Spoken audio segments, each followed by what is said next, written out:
నమస్తే. ఇన్నాళ్ళు నన్ను సపోర్ట్ చేస్తూ, ఎంకరేజ్ చేస్తూ మీ ప్రేమని నాకు అందిస్తున్న ప్రతి ఒక్కరికి కృతజ్ఞతలు.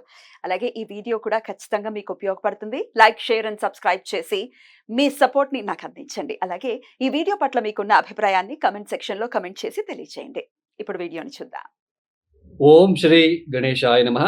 ఓం శ్రీ విష్ణురూపాయ నమః శివాయ. నమస్కారం అండి. 2024 జూలై మాసంలో ద్వాదశ రాశి వాళ్ళ మాస ఫలితాలు ఎలా ఉందో తెలుసుకుందాం. దానికన్నా ముందు ఈ ఒక మాసంలో అంటే 2024 జూలై మాసంలో గ్రహ సంచారం ఎలా ఉందో తెలుసుకుందాం. అంటే ఏ గ్రహాలు ఏ రాశిలో సంచారం చేస్తున్నారు అని తెలుసుకుందాం. ముఖ్యంగా రాహు మీనరాశిలో సంచారం, కేతు కన్యా రాశిలో సంచారం, శని భగవాన్ కుంభంలో సంచారం అయితే ఈ ఒక మాసం నుంచి వక్రించి సంచారం ప్రారంభం చేస్తున్నారు. గురువు గారు వృషభంలో సంచారం. ఇక కుజుడు జూలై 12వ తేదీ వరకు మేషరాశిలో సంచారం, తదుపరి వృషభ రాశిలో సంచారం. సూర్యుడు జూలై 16వ తేదీ వరకు మిథున రాశిలో సంచారం, తదుపరి కర్కాటక రాశిలో సంచారం. శుక్రుడు జూలై 7వ తేదీ వరకు మిథునంలో, తదుపరి కర్కాటక రాశిలో సంచారం. ఇక్కడ శుక్రుడు ఈ యొక్క జూలై 11వ తేదీ తర్వాత అస్తంగత త్యాగం చేస్తున్నాడు. అంటే ఉదయిస్తున్నాడు అని అర్థం. ఇన్ని రోజులు మౌఢ్యమి జరిగింది, శుక్ర మౌఢ్యమి. సో ఇక మీద ఉదయిస్తున్నాడని చెప్పుకోవచ్చు. సో శుక్రుడు అస్తంగతం అంటే శుక్రమౌఢ్యమి జరిగేటప్పుడు, గురుమౌఢ్యమి జరిగేటప్పుడు శుభకార్యాలని చేసుకోరాదు. అందులోన పెళ్లి కావచ్చు, గృహ ప్రవేశం కావచ్చు, ఇలా శుభకార్యాలకి నిషిద్ధమనే చెప్పుకోవచ్చు. ఎందుకంటే వీళ్ళిద్దరు ప్రముఖులు శుభకార్యాలకి, పెళ్లి విషయంలో, ఒక ఇంటికి సంబంధించిన విషయంలో వీళ్ళిద్దరూ ప్రముఖంగా పాత్ర వహిస్తారని చెప్పుకోవచ్చు. సో ఈ ఒక మాసం జూలై 11వ తేదీ తర్వాత శుక్రుడు ఉదయిస్తున్నాడు. బుధుడు జూలై 18వ తేదీ వరకు కర్కాటక రాశిలో సంచారం, తదుపరి సింహ రాశిలో సంచారం. ఈ ఒక గ్రహ సంచారరీత్యా ద్వాదశ రాశి వాళ్ళకి ఎలా ఉందో తెలుసుకుందాం. ముఖ్యంగా ప్రేక్షకులకి ఒక మాట చెప్పాలనుకుంటున్నాను. ఇక్కడ ప్రతి ఒక్క వ్యక్తికి కూడా, ప్రతి ఒక్క జీవికి కూడా తన ఒక్క కర్మ నుంచి, అంటే తన ఒక కర్మ ద్వారా వచ్చే ఫలితాలు. ఇక్కడ వాళ్ళు పుట్టినప్పుడు వాళ్ళు పుట్టిన డేట్ ఆఫ్ బర్త్, టైమింగ్స్ ప్రకారము ఇక్కడ ముఖ్యంగా వాళ్ళ జన్మ జాతకంలో ఏ గ్రహ దోషాలు ఉన్నాయి, ఏ ఇబ్బందులు పడుతున్నారు, అంటే కర్మానుసారంగా వాళ్ళు చేసిన కర్మానుసారంగా ఈ ఒక జన్మలో సో సుఖమా దుఃఖమా అని నిర్ణయించేది జాతకం. ఇలాంటి జాతక చక్రంలో గ్రహ దశాలు అనేది చాలా ఇంపార్టెంట్ అండి. గ్రహ దశాలు అనేది చాలా ప్రముఖమైన పాత్ర వహిస్తుంది.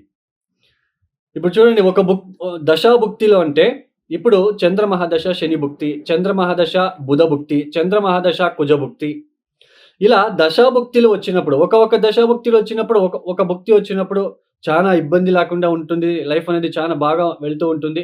ఒక భుక్తి వచ్చినప్పుడు చాలా ఇబ్బందులు పడాల్సి ఉంటుంది. ఇలా దశాభుక్తులు ఫెయిల్ అయినప్పుడు గోచారంలో, ఇప్పుడు రాశి ఫలితాలు మనం చెప్పుకుంటున్నాం కదా. సో దశాభుక్తులు ఫెయిల్ అయినప్పుడు గోచారంలో ఉంటున్న ఒక గ్రహ సంచారాల వల్ల, ఇప్పుడు గురుబలం ఉంది, శని బలం ఉంది అన్నప్పుడు దశాభుక్తులు ఫెయిల్ అయినప్పుడు ఇవి ఆదుకుంటాయి మనల్ని.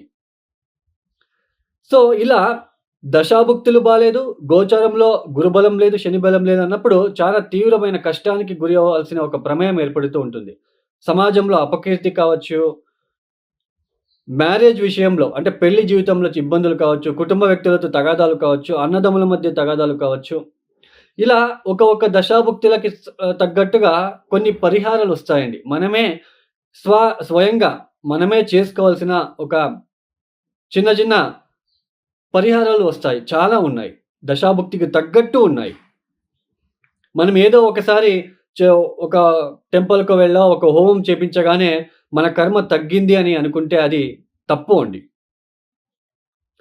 ఇప్పుడు ఒక దశాభుక్తి జరుగుతుంది. ఆ దశాభుక్తి పీరియడ్ ఒక సంవత్సరం పాటు ఉంది అనుకుందాం. ఆ దశాభుక్తి బాలేదు అంటే ఆ సంవత్సరం పాటు మీరు ఆ పూజలు, పరిహారాలు చేసుకుంటూ వెళ్ళాలి. సో చాలామంది చెప్తూ ఉంటారు, సో నేను ఆల్రెడీ ఆ పూజలు చేశాను, ఈ పూజలు చేపించాను, వాళ్ళ దగ్గరికి వెళ్ళాను, వాళ్ళ దగ్గరికి చేపించానని. బట్ మాకు తగ్గలేదు. అంటే కొన్ని మీ జాతకంలో కొన్ని గ్రహాలు ఏ స్థానాల్లో ఉన్నాయి, ఏ రాశిలో ఉన్నాయి, ఆ రాశికి తగ్గట్టు మనం పరిహారాలు చేసుకుంటే మాత్రం అది రిలీఫ్ వస్తుంది. సో, ఇది మీకు. ఇక వృశ్చిక రాశి. ఈ యొక్క వృశ్చిక రాశి వాళ్ళకి జులై మాసంలో కాస్త గురువుగారు యోగిస్తున్నారు. తర్వాత ఇక్కడ కాస్త శుక్రుడు యోగిస్తున్నారు. వృశ్చిక రాశి వాళ్ళకి ఇక్కడ ముఖ్యంగా ఈ ఒక్క మాసంలో మాట పట్టింపులుంటాయి. భార్యాభర్తల మధ్య చిన్నపాటి మాట పట్టింపులు కావచ్చు. ఆరోగ్య విషయంలో జాగ్రత్తలు, ఆరోగ్య విషయంలో ఇబ్బందులు కావచ్చు. సంతానం విషయంలో కాస్త ఒడిదుడుకులు కావచ్చు. ఇంట్లో కొంచెం ఒత్తిడి లాంటిది ఏర్పడే సూచనలు. ఉద్యోగంలో పని భారం ఎక్కువయ్యే సూచనలు. సో, ఇలాంటి కొన్ని నెగెటివ్‌గా ఈ ఒక మాసంలో ప్రారంభంలోనే ఇలాంటి నెగెటివ్‌గా మీకు కనిపిస్తూ ఉంటుంది. అయితే వ్యాపారంలో కాస్త అభివృద్ధిదాయకంగా ఉంటుంది. వ్యాపారం చేసే వాళ్ళకి లాభసాటిగా ఉంటుందని చెప్పుకోవచ్చు. తర్వాత ఉద్యోగంలో పని భారం అధికమవుతూ ఉంటుంది. పనిచేసే చోటు మిమ్మల్ని కాస్త ఇబ్బంది పెట్టేవాళ్ళు ఎక్కువగా కనిపిస్తున్నారు ఈ ఒక మాసంలో కొన్ని రోజులు. అయితే ఇక్కడ వృశ్చిక రాశిలో పుట్టిన వాళ్ళకి, ఎవరైతే ఉద్యోగం లేని వాళ్ళకి ఉద్యోగం లభించే అవకాశాలు కూడా ఇక్కడ ఎక్కువగా కనిపిస్తూ ఉంటుంది.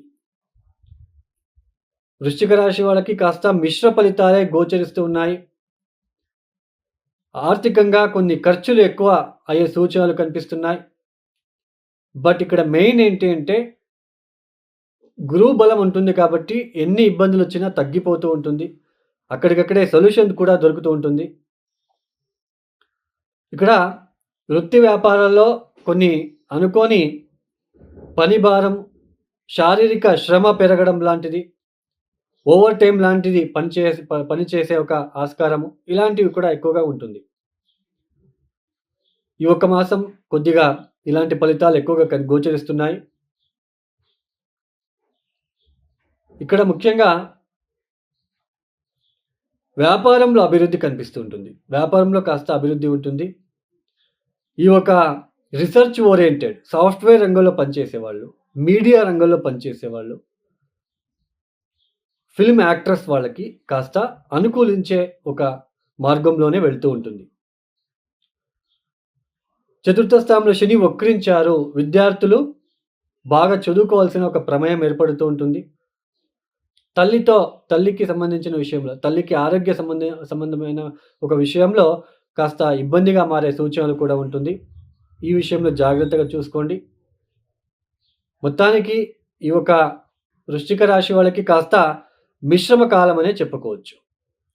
ఈ యొక్క వృశ్చిక రాశి వాళ్ళు తప్పనిసరిగా మీరు చేసుకోవాల్సిందల్లా పంచమ స్థానంలో ఉంటున్న రాహు, తర్వాత ఇక్కడ చతుర్థ స్థానంలో ఉంటున్న శనికి కొద్దిగా పరిహారాలు చేసుకోండి.